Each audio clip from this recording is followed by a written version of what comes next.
And then, I was thinking about this question, and one artist that really stands out that just became such an important part of my life and still is to this day, although he passed away many, many years ago, is Harry Chapin. I absolutely love Harry Chapin. I have a real soft spot for his music and his lyrics, his poetry. And, he was very important to my father. He was very important to my family. And like I said, music was just always there.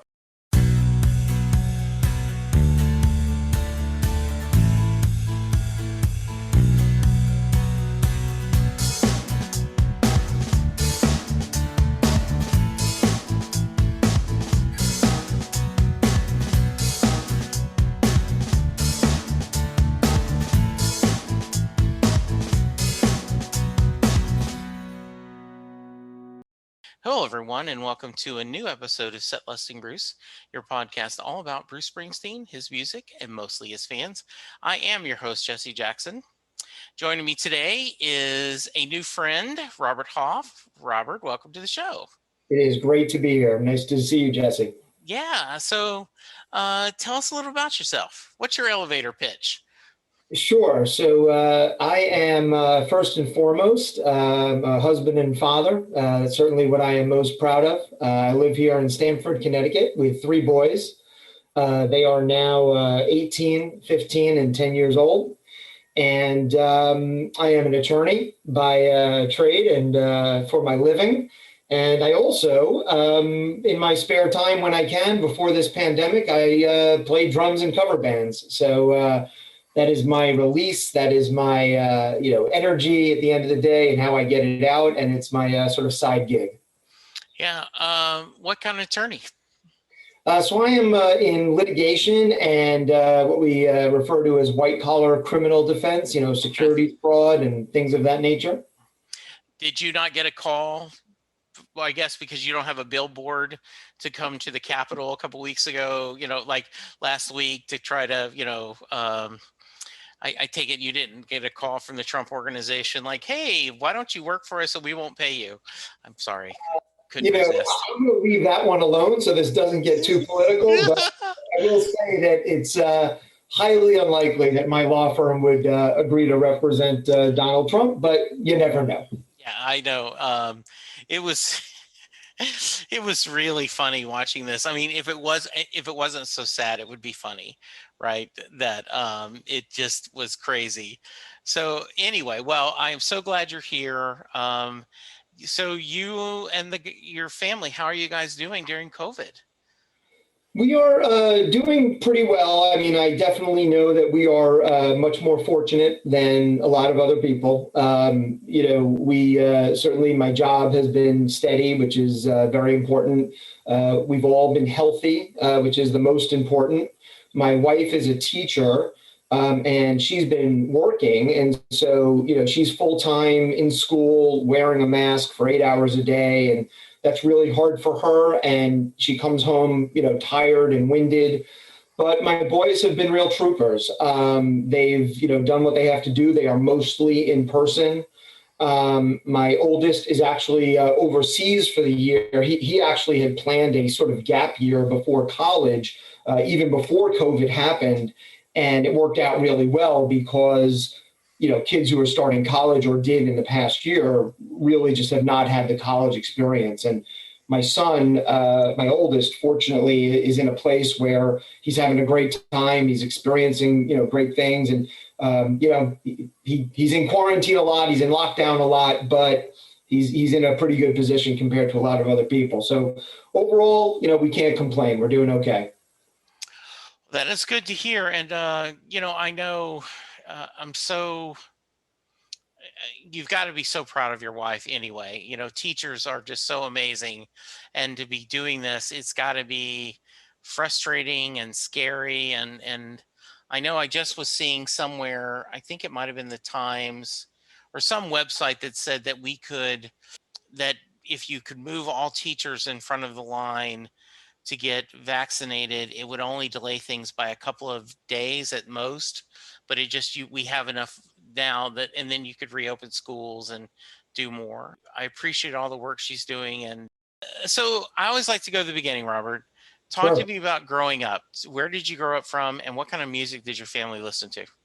Sure. So I grew up in a town called Rockaway Beach, New York. Okay. And that is the same town, speaking of music, that the Ramones sing about in their song Rockaway Beach. Okay. And it's a great town on the southern tip of New York City. Most people, don't even know it. It's this little peninsula that juts out of Long Island, actually, into the Atlantic Ocean. And literally, I grew up 2 blocks away from the beach, and it was just a beautiful place, and still is. And my mom still lives there, and we still go out there, and it's just really a great place. Music, always, always, always a part of my family. I grew up with 2 brothers in the house, and I have a half sister as well. And my father, who actually passed away last January, obviously before COVID, music was really, really important to him. And there was always music in the house. He played and he loved doo-wop and 1950s, rock and roll. And we actually had in our basement a real, put a quarter in jukebox that played 45 records. And, it was filled with these great old 50s doo-wop and rock and roll songs. And I got to know music through that. And, back then, this is the late 70s, early 80s that I was growing up. You could buy 45s for any music, right? So I would buy 45s for the music that I listened to and, pop those in the jukebox. And we'd have a mix of that. And my parents loved Barry Manilow, and we had some Barry Manilow in there. And it was, a sort of eclectic mix. Living in New York, we went to Broadway shows a lot. And so Broadway was a huge part of our life. And then, I was thinking about this question, and one artist that really stands out that just became such an important part of my life and still is to this day, although he passed away many, many years ago, is Harry Chapin. I absolutely love Harry Chapin. I have a real soft spot for his music and his lyrics, his poetry. And, he was very important to my father. He was very important to my family. And like I said, music was just always there. And then the last thing I'll say is I mentioned I do play drums, and I started as a kid. And so the other thing that happened in my house was, because I was the drummer and I couldn't carry the drums to my friends' houses, really, really bad 12 and 13-year-old musicians were banging away and playing heavy metal music in my basement all the time. That's awesome. So were you able to see Harry perform live? So I don't remember what year he passed away. It was the early 80s. It was maybe Yes. 81 or 82. But Harry Chapin was my first concert. Very And nice. I don't remember it. I couldn't have been older than 7 or 8 years old. Okay. My parents, have pointed out that they took us to Prospect Park, Brooklyn, to see Harry Chapin. And the one thing I will tell you that I remember, I don't remember the concert. I don't remember the music. I remember the smell of marijuana. Okay. How funny. So I graduated high school in 77. And um, I grew up in a small suburb off Lake Charles, Louisiana, as mentioned by the band Oh yeah, in up Dunkirk Creek, yeah, and Lucinda Williams. great Uh, song. yeah, so I know um, it was somehow either this. If I remember, it was a winter, but it was either 78 or 79. It may have been 80. I don't think so, where he came to Lake Charles to perform. Harry did, and it was a stormy, dark and stormy night, like from Snoopy, and so he didn't bring the band, and so it's just him. And so when you walked into the theater, there was, a chair, a guitar stand, and a little stand with a glass of water on it. And I don't remember how long he played. It felt like forever, and it felt like you were in his living room, Yeah. just sharing. So that's truly one of my highlights. I actually had a guy a couple of years ago join me for an episode, and we talked about Harry and loving his music. So that warms my heart. I was skimming through songs, and I ran into Mail Order Annie, and that stayed in my mind all day today. Just That so, is just a great song. a fantastic song, a Yeah. fantastic song. I will tell you, I know we're going to talk a lot about Bruce, but since Yeah. we're talking about Harry Chapin, very recently, I actually came across for the first time, and I think it was on E Street Radio, Bruce singing "Remember When the Music" by Right. Harry Chapin, and the story that he told Yeah. about Harry before that, and how Harry met him and talked his ear off about doing something for charity and helping to give back. And I think that was probably a big part of the influence that Bruce now gives at his concerts to help feed the hungry, which was Harry's. That Yeah. was his. Exactly. Yeah. Yeah, I agree. That's really funny. Um, and yeah, I do think that, and that is a funny story where he talks about, to the extreme, because Harry, I do one for them, one for me, one for them, one for me. And I know he's very active in the Why Hunger, that Harry created. So that's awesome. That's great. Yeah. Yeah. So as you're growing and finding your own voice in high school, it sounds like you're playing a lot of music. What kind of bands were you in high school? Who were your idols then as you're banging on the drums?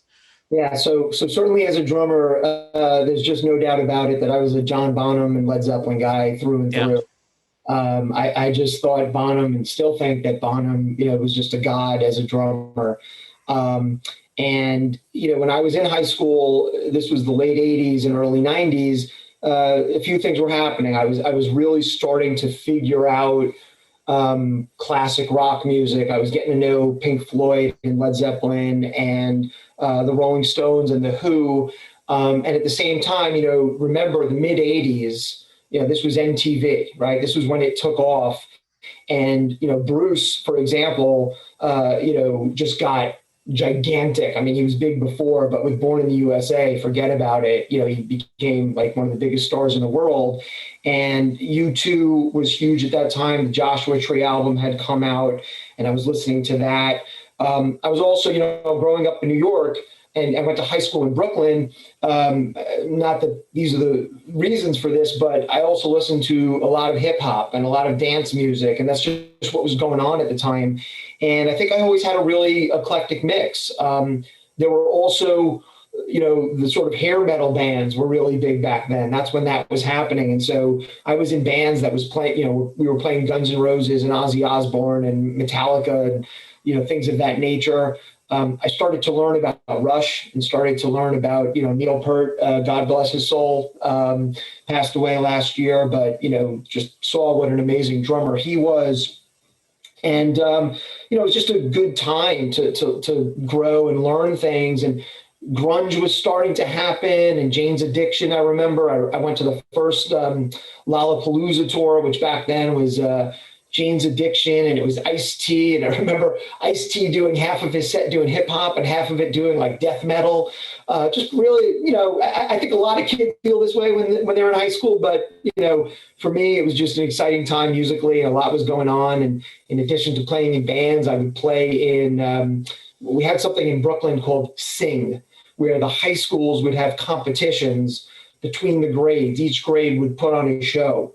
And I was always the drummer for the band for our grade and played a lot of music that way. So just really a lot of great stuff and a lot of learning about music, frankly. So when did you discover Bruce, and what about him spoke to you? Yeah, so I definitely discovered Bruce from the Born in the USA album. I probably in the back of my mind had known some other things, but again, Born in the USA and him just becoming an idol at the time and being, one of the artists who was on MTV, all the time, that certainly piqued my interest. And I certainly remember having that album. I also happen to remember, I have an older brother, and he had a lot of vinyl before me. You know, he was older and he would get stuff before I did. And I vividly remember him having the Darkness on the Edge of Town album on vinyl. And, you know, back then I was a young kid. I was probably 10 or 12 years old when I first saw it. And Bruce was scary to me on the cover of that album. I mean, he's in that dark house and he's wearing, Yeah. you know, ragged white undershirt, and he looks really somber, and he looked like a really serious, you know, kind of dude to me. But in any event, it was really Born in the USA. And I know that my friend and his father took me to a show. I think it was probably Giant Stadium. I don't know for sure. I don't remember for sure. It might have been, you know, the Brendan Byrne Arena in the Meadowlands, and I don't remember the details of the show, but I remember the energy. I remember how many people were there. I remember, you know, I was a little kid, so people were taller than me, and, you know, I couldn't see over people's heads, but I do remember that experience. The thing that really got me hooked, the thing that really turned me on to Bruce was the box set, the live 75 to 85 box set. And I had it on cassette tape, and I popped it in, and I heard Thunder Road, and it's that piano only version. And that blew me away. It absolutely blew me away. And I listened over and over again. I kept rewinding and writing down the lyrics and sort of, you know, practice singing along. And that song just haunted me and still does to this day. I just think it is so beautiful. I think it is so poetic. And from there, you know, I just kept diving deeper and deeper. But that's really how it got started. Was it just the complexity of the lyrics, or just something about that song spoke to you, right? Yeah, I think that song, and I will, to this day, it's without a doubt my favorite song of anybody, and certainly my favorite Bruce song. You know, I think it's the poetry of it. I think it's the storytelling of it. You know, I think Bruce is just an absolute master storyteller. I think that his songs are like novels. And again, I'll use the word poetry. And that song, the imagery, the story, what that conveys, I mean, some of the lines are just, you know, absolutely beautiful. And I could go through, you know, every one of them, but just things like "You ain't a beauty, but hey, you're all right." You know, that line, it just, it's so real. It's so sort of plain but beautiful. And I just kind of feel that way about, you know, most of what Bruce has done, but maybe because it was the first one that caught my attention. Again, that song just sucks me in and blows me away. All right, very nice. So you mentioned going to an early show. I always like to preface this question, Robert, with a disclaimer. I don't think the amount of shows you've seen is a fair barometer of how big of a fan you are, because depending on where you live, where you were born, economic situation, age can adjust. But do you keep track? And if so, how many shows have you gone to?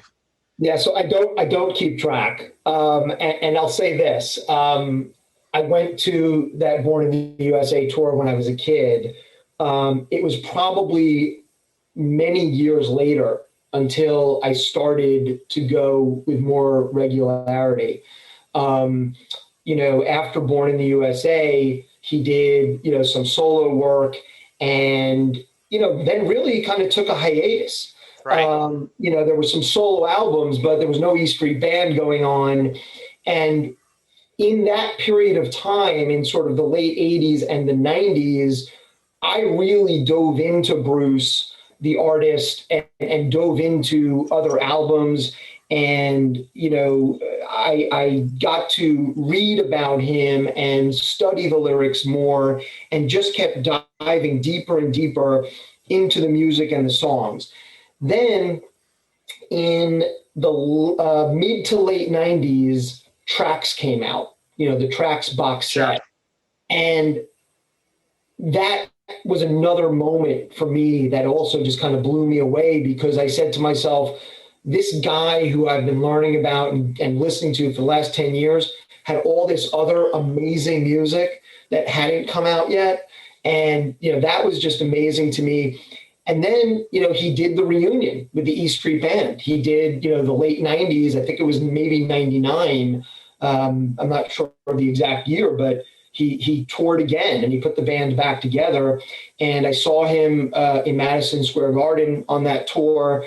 And, from that point forward, really from, late 90s is when I just started going, to every tour. And just really haven't stopped. And we try to go to a few shows when he's in town.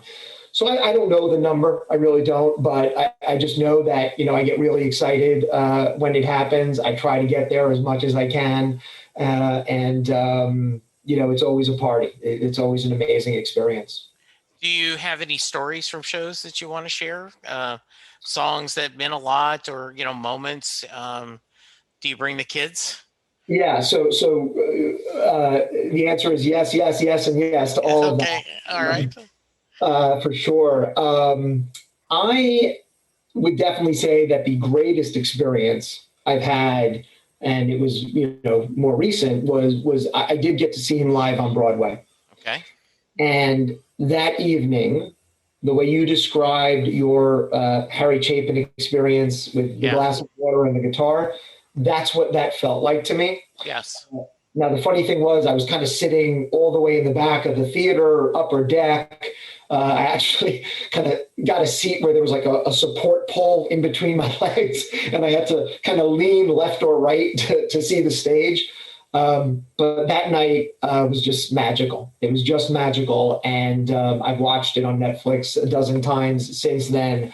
And I feel like I'm sitting in the theater because it was just so great. One particularly interesting thing about that night is, I'm sitting in the Broadway theater and, like I said, I'm kind of upper deck. And when you're upper deck in a small Broadway theater, you're kind of eye level with the balconies that are on the side. And in one of the balconies, about 10 feet from me, was Billy Joel. Oh, how cool. And that was really cool that, Billy Joel was there to see it. So that was certainly one of my great experiences. That evening was just, again, for the reasons I've said, because of his storytelling, his imagery.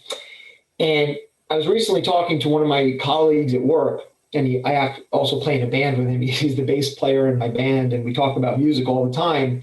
And he was never a big Bruce guy. And he said, I really just don't really get it. And I said, do me a favor, watch the Netflix special, live on Broadway. And he did. And he came to me the next day and he said, wow, I get it. Now I get it. And that's good.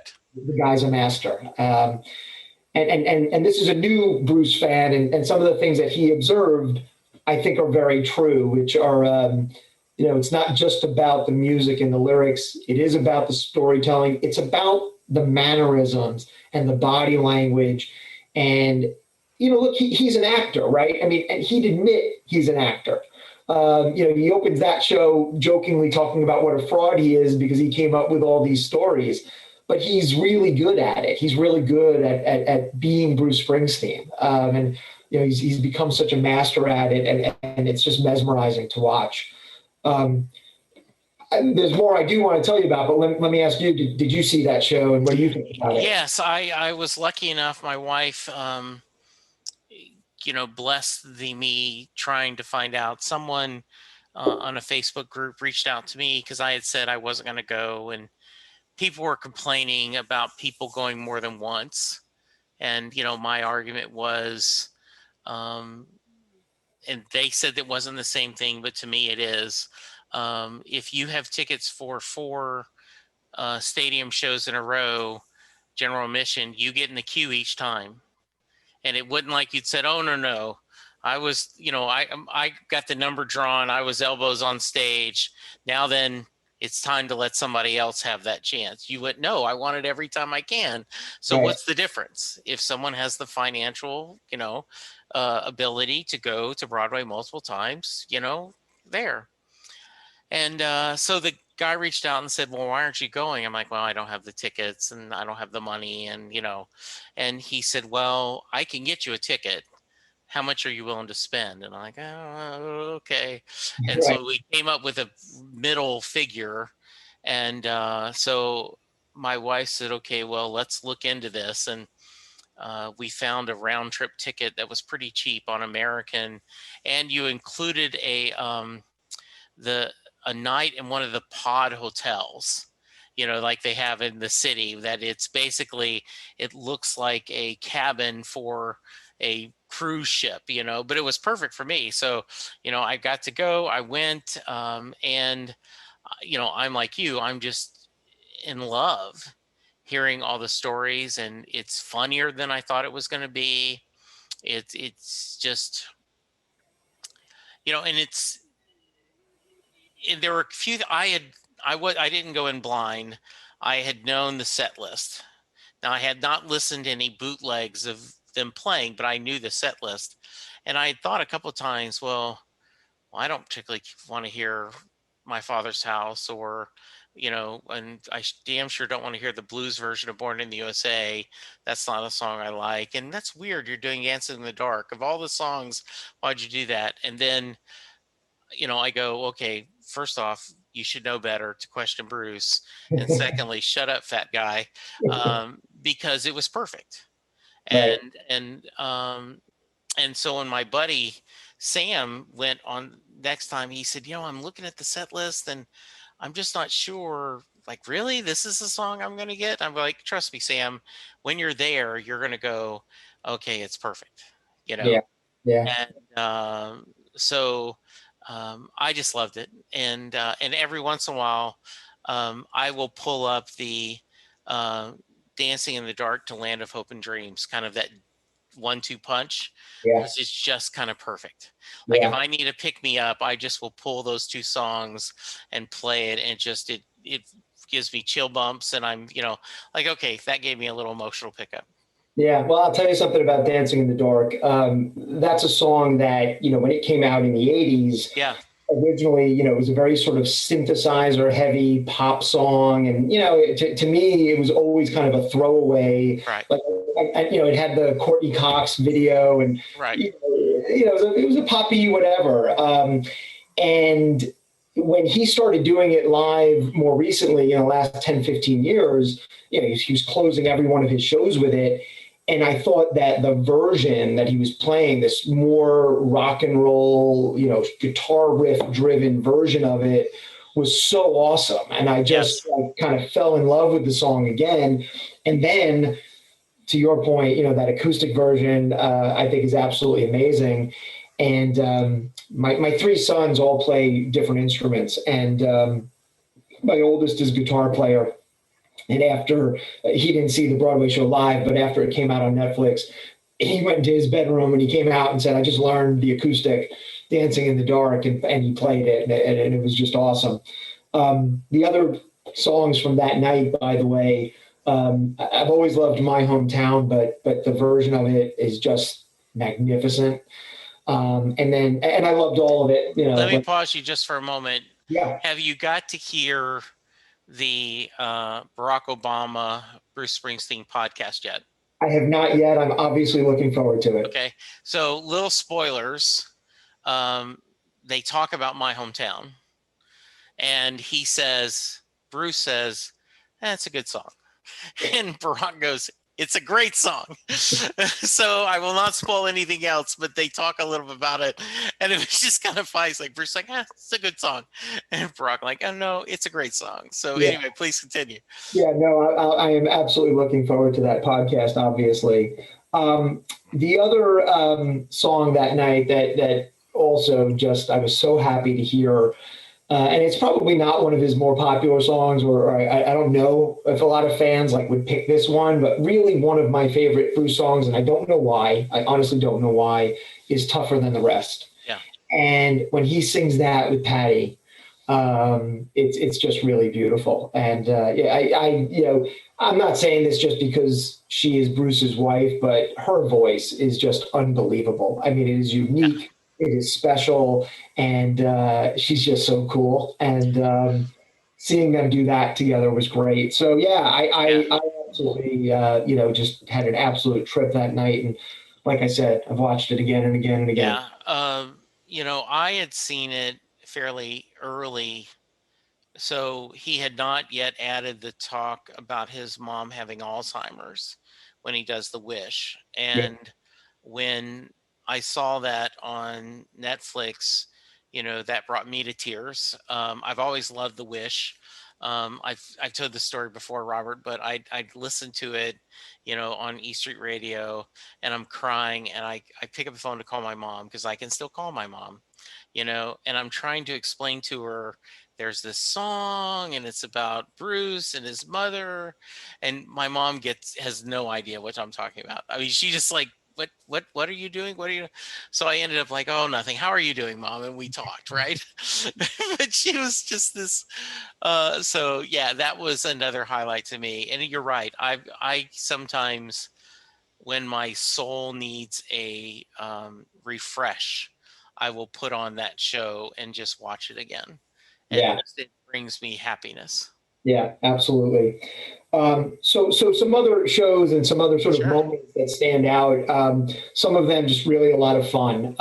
I saw Bruce at Shea Stadium, the old Mets stadium, and I actually saw. We were talking about how many shows you go to. I think I saw most of the shows that he played at Shea, definitely at least three. And one of them, I was on the floor, and I remember the stage was set up sort of in the outfield of the stadium. So when you were on the floor, it really meant you were on the field. Yeah. Now it was covered, you weren't standing on the base paths, but I'm a diehard Mets fan. I'm from Queens originally, and being in Shea Stadium, essentially on the field, watching Bruce. Was just an unbelievable moment. And I vividly remember him playing Kitty's Back and Rosalita in one of the shows, and we were dancing in the aisles, and just really a magical night. So that was one. Another one, you mentioned my kids. So I've only seen Bruce with my oldest son. I really pray to God that I could, get there with my younger ones, that, we'll get out of this and Bruce will tour again. But when I took my oldest son, it was an unbelievable Giant Stadium show, or MetLife. It was MetLife now. It was really an unbelievable show, an unbelievable set list. One song after the other was just amazing. But the highlight was that he played No Surrender. And highlight for two reasons. Number one, I just love No Surrender. I think it's an amazing song. I happen to prefer the acoustic version from the live box set, but I also, love the album version. And that night he played the album version. And the reason it was so meaningful is because it is the song that I would sing to my boys as a lullaby when they were babies. I would sing essentially the acoustic version while I was holding them and they were resting their heads on my shoulder. And so the fact that he played that, and my son, he got it, like he knew, and he turned to me and he smiled, and it was a very special moment, obviously, to experience that with him, and especially since Bruce played that song. It's what's funny is my son is 31 now, 32. He just turned 32 in February, and see, when he went to his first show when Bruce was here at Oklahoma City for the River Tour, and Chris was like, okay, I'll go, you know, um, and I was like, okay, you realize that Sunday night and WrestleMania is in Jerry World, the Death Star. He's like, yeah, I'd rather go hang with you, Dad. I don't particularly care about Bruce, but I want to go with you. So we went, and I actually, if anyone's interested, it's in my past feed. I hit record in the car, us driving back from the show, that next morning, driving home. And he had a lot of thoughts, but he gets excited too, and he'll grab my arm and he'll start punching me like, look, Odie, it's tougher than the rest, or Odie, it's out in the street. And so you just seeing them exciting.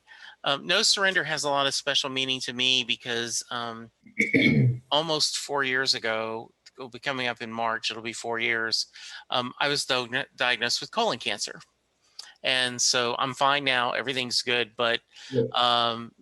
so no retreat, no retreat, no surrender, right? No retreat, no surrender. We're going to fight this.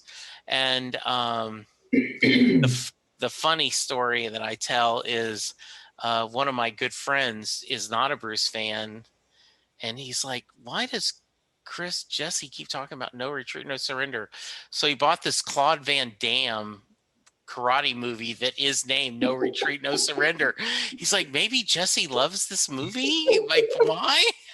so it's so kind of like, yeah, not quite. But hey, I appreciate the DVD. That was funny that we thought of it. So yeah. That is funny. That is Yeah. funny. A couple more real quick. Sure, please. Another cool moment was I was actually at Giant Stadium the first time he played Wrecking Ball, which was for Giant Stadium. You know, they were going to tear it down, and so that, you know, it was a really cool moment. It actually is funny because I think that at the time he was also touring in support of, maybe it was the Working on a Dream album. I don't remember for sure, but you know, I would say one of my low points at a Bruce show was when he played Outlaw Pete, which I just think is you know, one of his mistakes. You know, he doesn't make them a lot, but I think it's a pretty bad song. Yeah. But I also got to, you know, see the first Wrecking Ball that night, which was very cool.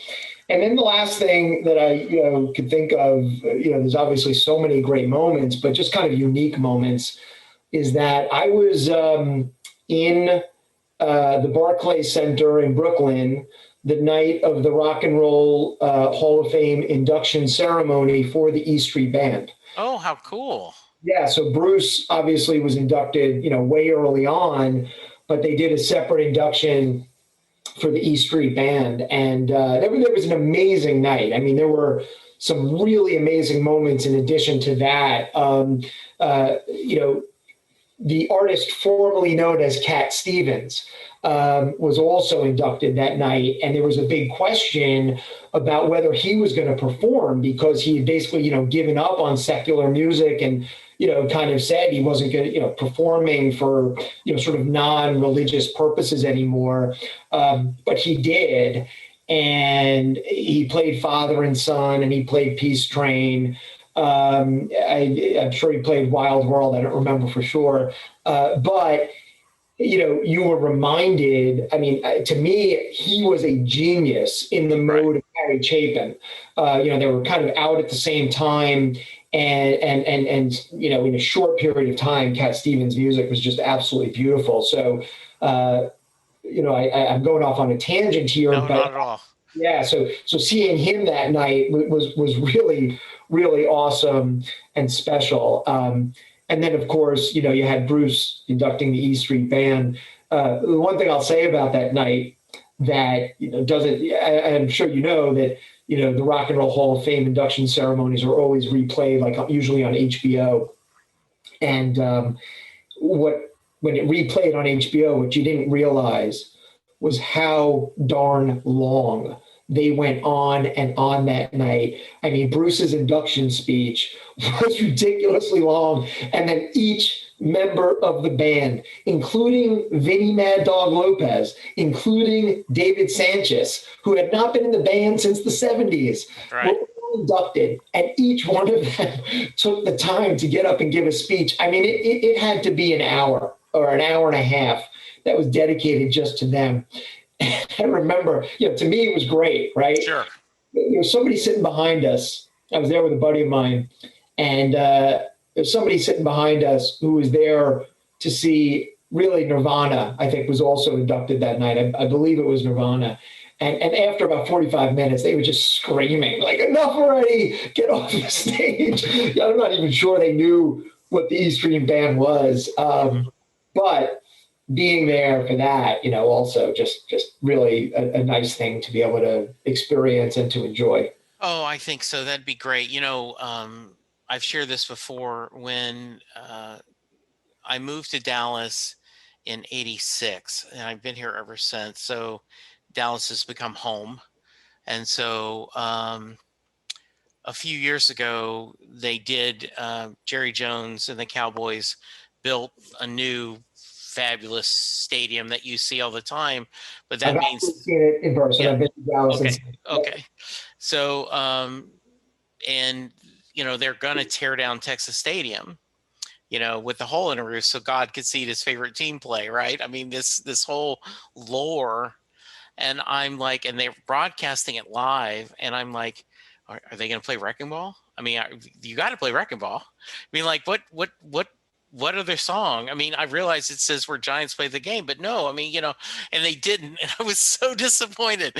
Like, only I would, or other Springsteen fans would be thinking of, no, what's the other song? That's a perfect song to play. right. Well, maybe if Dallas and Giants weren't in the same conference and Maybe division, so. maybe they play. You Yeah. know, what's hilarious is I don't Stan Goldstein, does a tour, and I was there one of the nights of the second half of the River Tour where he did that 3-night stand of MetLife, where he did, and I was there for the second night, and the next morning, Stan's giving us a tour, and he said, and you're the only person in this car will care, but that's Jason Garrett's parents' house. I'm like, oh, very nice. That's So, funny. yeah, That's funny. yeah. So I think that was very funny. Um, Speaking of, what did you think of Western Stars and Letter to You? So love and love. Okay. Um, I really, really thought that Western Stars, from beginning to end, was just beautiful songwriting. I just think that, when Bruce goes off and does his little projects, there's something meaningful there. There's something he wants to say and something he wants to do that he, presumably feels like he can't get out of the E Street Band. And I really thought it was just beautiful music and great. Letter to You is just a big favorite in my house right now.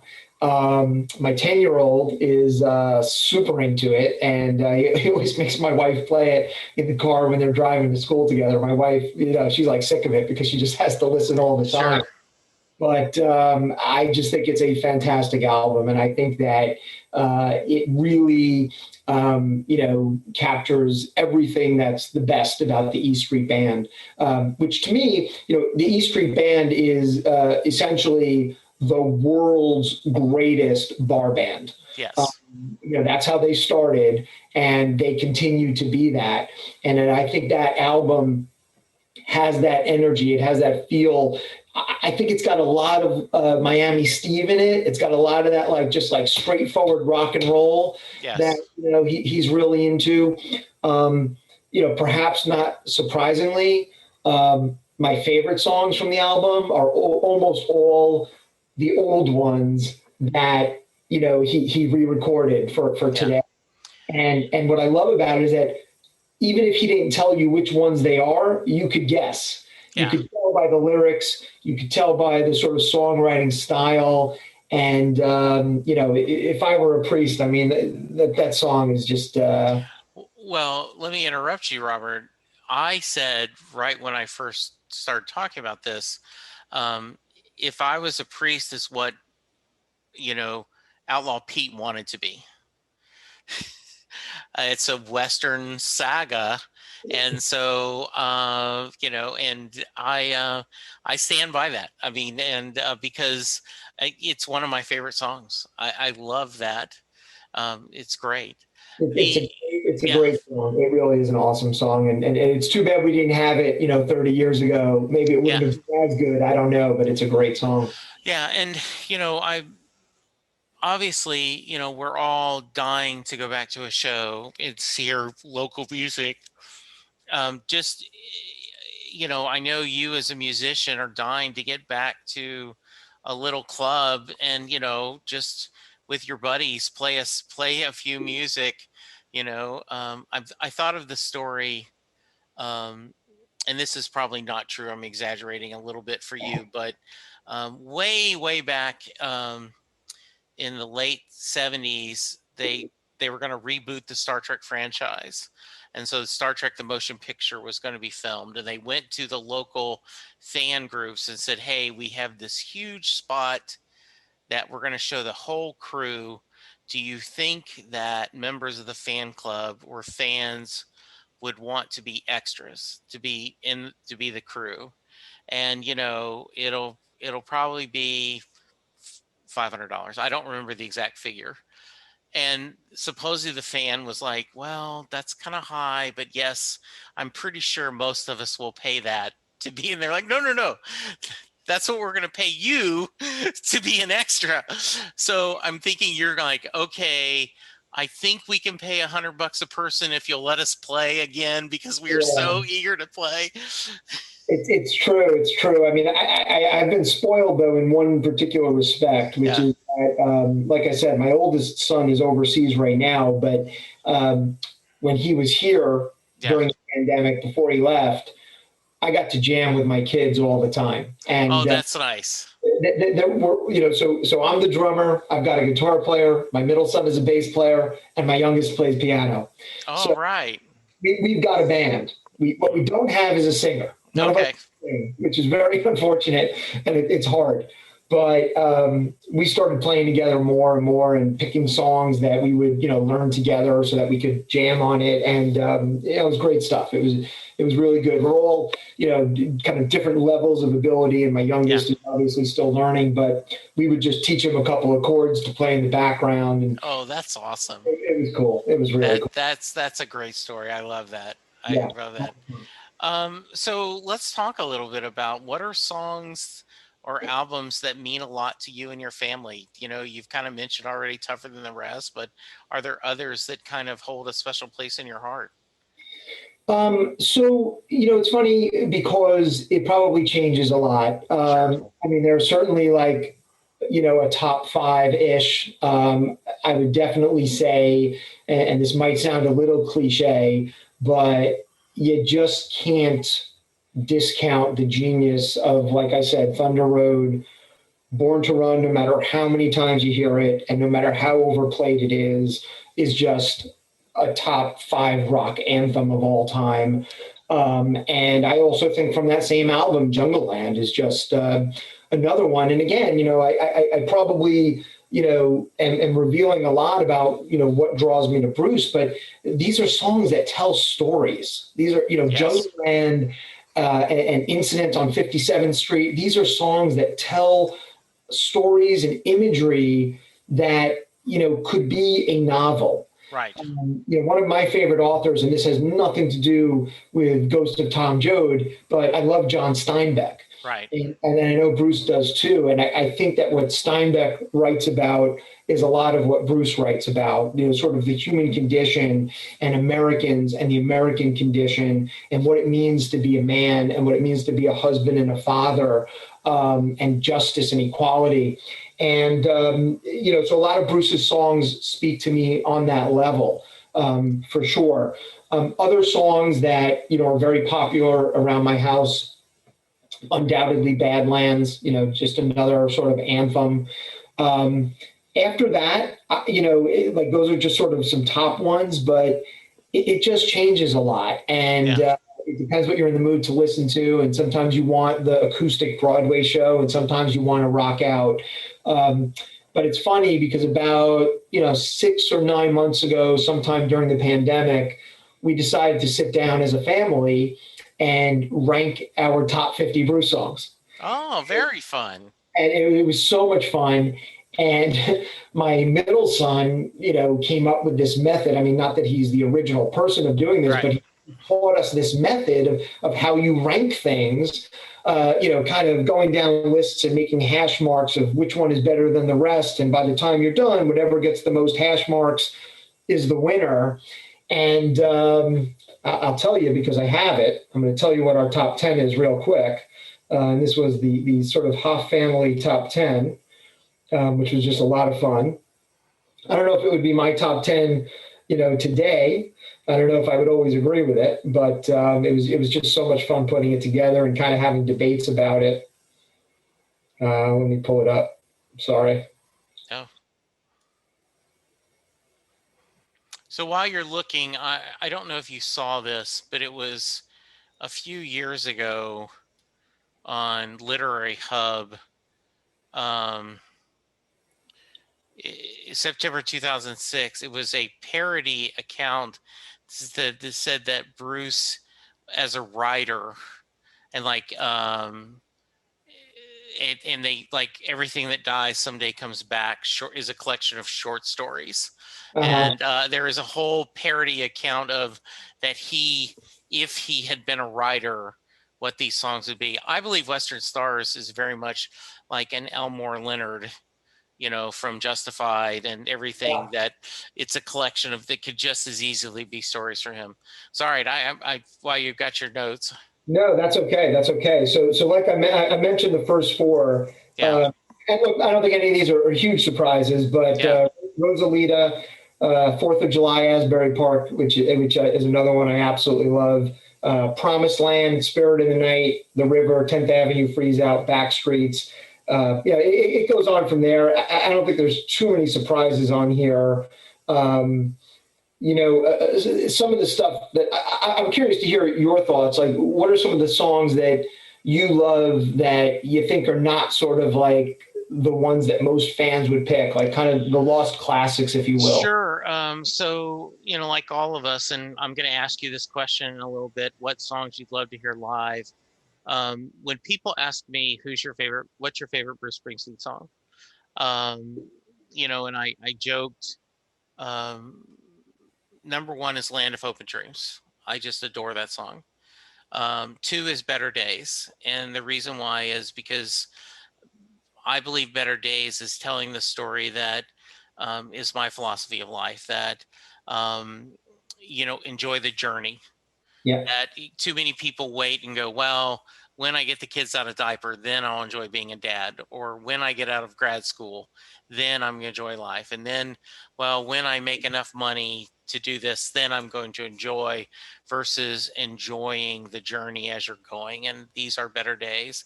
And then I always joke the third changes every day, right? Um, I have one of my good friends, Sam. We always make fun with Love in Our Hearts, the people that are on E Street Radio, yeah, and they pick like Thunder Road. And they're yeah, like, okay, you have 5 songs to pick, to tell you're unique. Everyone loves Thunder Road, right? Like everyone loves Born to Run. So here's your chance to pick a little bit others. But I am like you. Sam would say, I don't want to hear Born to Run live again. I'd rather another track. And I'm like, yeah, but it's every show is someone's first show. And if you go to see Bruce Springsteen perform live for the first time, how disappointed are you if you don't get to hear Born to Run and scream, whoa? yeah. So, Well, you um, have to know that you're getting 3 hours plus, and yeah, so exactly. even if you get Born to Run, you're hopefully going to get a couple of surprises as well. Yeah. I love, like you, a lot of, Lion's Den from Tracks.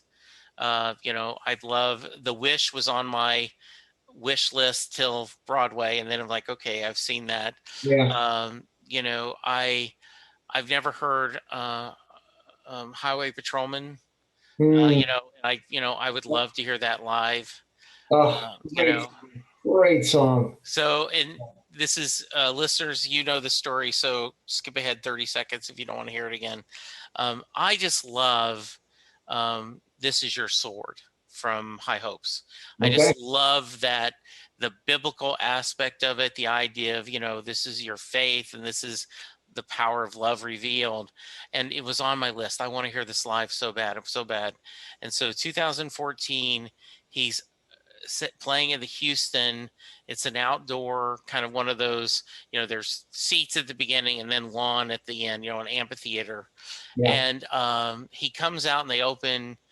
I found out afterwards is they were going to open with This Is Your Sword. That was on the set list.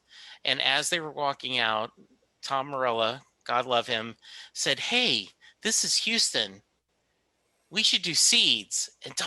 And Bruce goes, "Yeah." So they scratched through This Is Your Sword and they opened with Seeds, which would not be horrible, but when he did Working on the Dream in Houston, he opened with Seeds because it was Houston. So it's like, Bruce. So Yeah. 7 years later, I'm still a little bitter. Like, I want to hear Yeah. that song. So how about you? What are songs that you might be chasing? So I actually thought about this in the past, not Mhm. just in response to your question. I've gone through this in my head, and I'll be very honest. I think I've heard everything I want to hear at one point or Nothing another. wrong with that.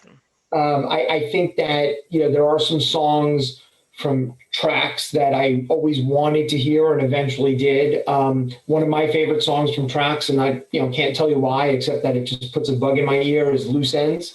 Yeah. I just love that song. Janie, Don't You Lose Heart.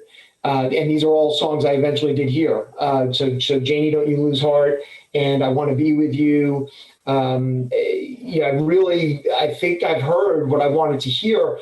One song that I happen to love, and I'll be honest, I don't remember if I've heard it live. I don't think I did. Is "I'll Work for Your Love," which is a song that it opens with this beautiful piano part, and then there's this opening lyric that I'm going to come back to my theme of poetry. He says, "Pour me a drink, Maria, with one of those glasses you dust off, and I'll watch the bones of your back make the stations of the cross." And I picture him sitting at a bar, somewhere on the road, and Maria's the bartender, and she turns to dust off a glass, and it's a classic scene you'd see out of a movie, and the bones in her back making the stations of the cross, and I don't know. There's an imagery there that captures my imagination. So So I would love to hear that song. I got to hear "Girls in Their Summer Clothes" once, and yeah, I would have liked to heard that more. I that's a great absolutely album, would by the love way. to hear "I'll Work for Your Love." What others want for free, "I'll Work for Your Love" is just. I agree. That's amazing. It's a Yeah, great album. That's yeah. really one of his better, more recent albums. It truly is. I think until Letter to You, it was the Yeah, best he's done in a long time. Um, absolutely. so yeah, to me, the answer to your question is I just want to see him live again. Yeah, absolutely. I don't know if you remember, but the way you and I first connected is because I wrote an article and I ultimately went up on Twitter about, sort of my thoughts in, 2020 about what was going on in America and what Bruce Springsteen's music and what I thought he stood for, kind of said about that. And I believe it as much today as I did then. And right at the end, I said that what we all need for America, is a sort of coming together, Yeah. and nobody comes together, or nobody brings people together like a Bruce show, because all divisions and all politics. When I'm in a Bruce show, I know that there's people there I will vehemently disagree with, on politics and social issues and whatever, and they'll probably disagree with Bruce. Side note, one of the funny things about Bruce fans is how many of them I think don't fully appreciate what he's trying to say, but that's Yes. another story. But getting back to a show, being there together, screaming "whoa whoa" to "Born to Run," or humming along to "Badlands," or singing out in the street, and belting all of those out together again. That's what I look forward to. I really want to be able to take my kids. I really hope I get the chance, and I just want to. I want to be in the crowd again, as Bruce sings about. I want to I be want to where be the fans where the are. bands are. Yes, I absolutely. want to feel the crowd. Yeah. You know, it is. I just recently, I talked to Catherine a few weeks ago, and her episode just came out like last week or so. And she is a huge Leonard Cohen fan. And we talked about his music, and she said what they have in common is their most famous song are both misunderstood. Yeah. Cohen's Hallelujah and Springsteen's Born in the USA. And I said, I was just going to ask you that because the night before the inaugural, There's that they did that televised tribute to all the people we've lost to COVID, and someone saying, a beautiful version of Hallelujah. And my wife looks over and goes, is this really the right song to play at a memorial? Right? And Catherine was like, yeah. And I said, and then, people, when Trump was in the hospital, people were blaring out "Born in the USA." And Yeah. like it's a tribute, they don't get it. Yeah, well, that's a lot of what I wrote about in that piece that I put Yeah. together. But what I think that Bruce really stands for, and what I tried to convey, is that look, we all know Bruce has, in more recent years and in more recent elections, he's kind of staked out a political position. He obviously leans, left. Right. And that's fine, agree or disagree with him. But what is so special to me about Bruce, and you asked right at the beginning what draws you to him, it's his ability to sort of see it from all sides, Yes. to sing about and for everybody. And I think at the end of the day, what he cares about and what he sings about is that humans be treated with respect, be treated fairly. And whether he's singing about the factory worker, or he's singing about the immigrant, or whether he's singing about the wife who lost somebody in 9/11, really whatever it is, his empathy is unbelievable. His ability to see the world through other people's eyes, anywhere in the world, any political persuasion. He's not singing about, there are artists who are, singing about very left-leaning or right-leaning things. He's just singing about fairness and treating people with respect and self-respect, I think. Yeah, and I don't know how you feel, and please feel free to speak up, but I think a sign of how divided of a nation we are is the very wild, diverse reactions to Bruce's Jeep commercial where he's talking about middle ground. And I had and I did a quick episode. I have people that are very much on the left that go, no, there are no middle ground. Going to the middle is how we stop progress. And that I'm not going to embrace people that have hate in their heart. And then other people like, oh yeah, now then Bruce is calling for middle ground, when he's been talking bad about this administration and all these years. And then the people that says the very land is stolen from us, and all this fractured. And I honestly think, and I want to hear what you say, Robert, but you just talked about Robert. We feel like his music, he's always said, a conversation with the audience, and also the divide between the American dream and the American reality.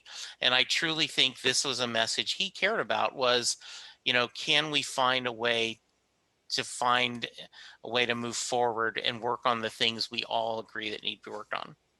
Yeah. So look, the first thing I'll say is that, there's one thing I didn't love about the Jeep commercial, which is I just didn't love the fact of Bruce lending his voice and music and Sure.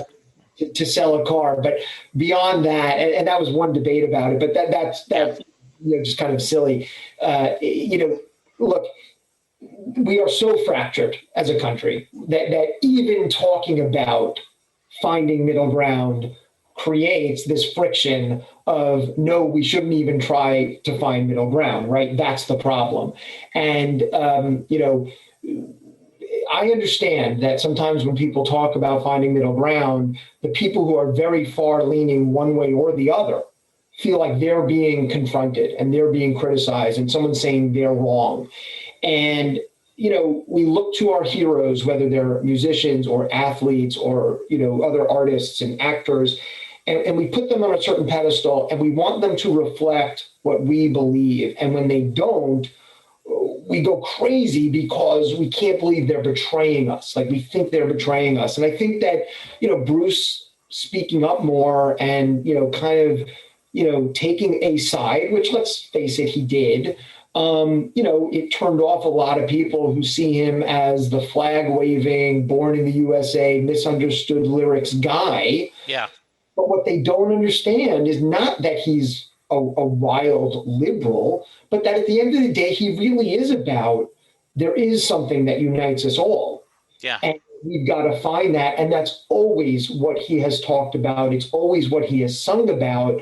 And I think the reason people get offended by that is because, again, we've gone so far in one direction or the other that when you talk about a middle ground, people feel like you're attacking them. And I don't think that's what Bruce was doing at all. I think Bruce was being honest about Trump and about the status of the country, but he was really also just saying what happened with Trump and the status of the country is so extreme. We've got to get back to a middle, and people can't, people don't want to appreciate that and hear that. Well said, sir. All right, I've kept you already over an hour. I thank you so much. I could do this for 3 days talking about this. What have I not asked you that I should have, Robert? I don't know that there's anything really. I would just say that, I've loved Bruce for all these years that we talked about. And, some time ago, my mother-in-law, kind of said to me, your love for Bruce is not, just about the music. There's something there. And that was the first time that I really thought about it and realized that there is. And I think it's the things we've talked about, and it's the message and the poetry of it. And, really just the last thing we talked about, that he stands for, sort of everything that's right. And he's a little bit of a magician, as he would say, in terms of, portraying a certain persona. Yes. But at the end of the day, there's a lot of authenticity there. And he really is, sort of who we all think he is.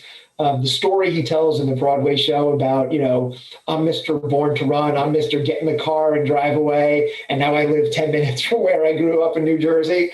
That tells you so much about him. It really does. Yeah. So I don't think there's anything you haven't asked me. I think that, he really is something special. He's sort of an American hero to me. He's not just a musical hero. Yeah. And I'm glad to, hear that you and many other people out there who meet with you and listen to you feel the same way. It's good to know we all know it, but it's good to talk to and keep meeting friends out there who feel the same way. Absolutely. All right. So before I let you go, got to ask you the Mary question. So let's say you're a friend of Robert's and you're listening to this and you've never listened to an episode of the podcast before. The Mary question is very simple. Jay Armstrong is an honors English teacher, just recently retired from the Philadelphia area. And he takes his high school seniors and they take 2 days and they break apart Thunder Road, lyric by lyric, verse by verse, imagery, discussion, and they compare it to Robert Frost, The Road Not Taken, and other poems. And at the end of the 2 days, he looks at his class and he says, does Mary get in the car at the end of Thunder Road? So Robert, that is your question. Does Mary get in the car? Boy, if she doesn't, she's really stupid.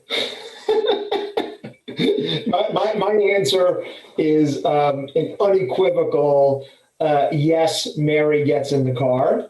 But here's what I'll tell you.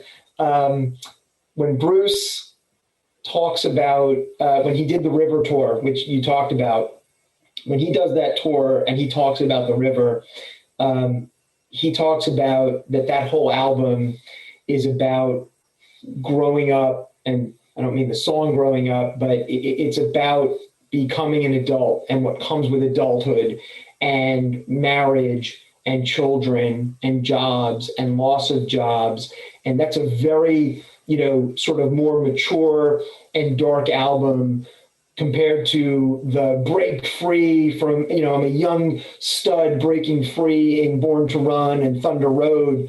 And I think that, that's what happens to Mary, right? Mary gets in the car, she's young, she gets in and they take off, but then they start facing reality. And the reality is what comes next. It's what happens in Darkness on the Edge of Town, and it's very much what happens in the river. And, sometimes your dreams, just don't really come true. It's not what you expected it to be. And there's all those things, all those themes in the river, especially the song The River, but really on that whole album. So I think she gets in the car. It's a part of our lives that we all feel like we can get in the car and we could take off, and the world is our oyster. And, reality sets in later on. And sometimes, we're fortunate and our reality is great. And for some other people, they struggle. But that's my long-winded answer. I love that answer. That's a great answer. Robert, any final thoughts you want to share? Again, only that this was such a pleasure, and it was really great talking to you. And I really look forward to hearing your other guests and following, because I love our Little Bruce community. Oh, thank you. That's very kind of you. How about, are you on social media? I am. I am on Twitter. I'm on Facebook. I'm not really sort of good at it, whatever that means. I don't really use it much. I kind of follow what other people are doing and what's going on. And Okay. All right. So good. I've got at Robert Hoff 1973. Is it your Twitter handle? Yeah, that's the one. That's All the right. one. Good. All right. So thank you, sir. This has been wonderful. I've enjoyed talking to you. I, like you, figure we could keep talking another 2 or 3 days. So much left to do. Who knows? We'll have you come back in again. Yeah, I'd thank love you to for do that. that. That'd be great. You stay safe. Remember to wash your hands. Remember to social distance. Wear an effing mask, and let's all be good to each other, because that's the only way we're going to get through this. And for now, Absolutely. thank you. Goodbye. We'll talk to you soon. Have a great night. Doing a podcast at times can be a one-way conversation, and I hate that. So please let me know what you like and don't like about the work I'm doing. You can reach the podcast via email at setlistingbruce@gmail.com. The show is on Twitter at setlistingbruce, and my personal Twitter is at jessejacksondfw. We have a website, www.setlistingbruce.com. From there, you can find links to other Springsteen podcasts as well as other music-themed podcasts. We have a page devoted to our own SLB All-Star Band. These are guests who have been on the podcast more than 3 times. There is a link to our store where you can purchase Set Listing Bruce shirts, as well as a Mary Question t-shirt. There is a link to our Patreon page where you can sign up to help support the podcast financially. We have different levels and different rewards based on your support. If you don't have any extra cash, and right now, who does? You can support the podcast by subscribing via your favorite podcast player and leaving us a review. The more reviews we have, the easier it is for people to find us. And please tell a friend about the podcast, especially if they love Bruce or music, because it will make a difference.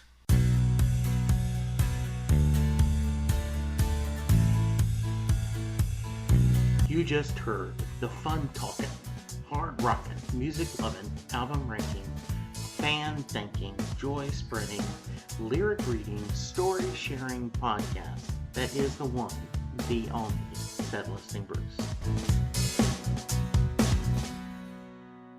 Set Listing Bruce is part of the Southgate Media podcast group. The theme for Set Listing Bruce was written by David Rosen, used by permission.